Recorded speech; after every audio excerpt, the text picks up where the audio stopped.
Soir. C'est jusqu'à 20h avec vous, Antonin André.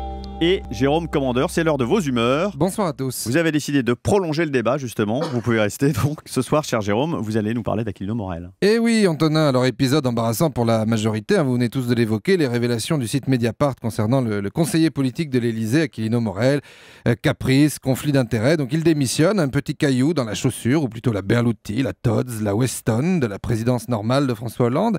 Alors ici à Europe 1, nous avons toujours des scoops, des sons incroyables avant tous nos concurrents. Thomas Soto, l'animateur de la matinale, nous a livré en exclusivité un extrait du magazine Capital qui allait prochainement être consacré à Aquilino Morel. On écoute. Il est le conseiller politique de François Hollande. Il connaît tous les secrets du président. Mais une fois que les portes de son bureau se referment, ce sont tous les petits métiers de Paris qui défilent sous ses yeux. Cireur de chaussures, mais aussi nettoyeur de lunettes, plieur de mouchoirs, goûteur, ouvreur d'huîtres, tireur de rideaux, coupeur d'ongles de pied, faiseur de nœuds de cravate, ajusteur de chemise dans le caleçon. À son service à l'année, plus d'employés et de professionnels qu'aux Galeries Lafayette en période de Noël. Capital a suivi pour vous la journée type d'Aquilino Morel au Palais de l'Élysée. Il est 11h du matin. Nous sommes devant le bureau d'Aquilino Morel.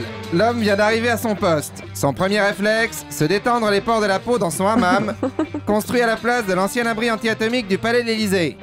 Gisèle Soudard, l'assistante d'Aquilino, nous guide dans les coulisses des appartements privés du conseiller. Donc ici c'est la porte du hammam, son excellence est en train de se détendre.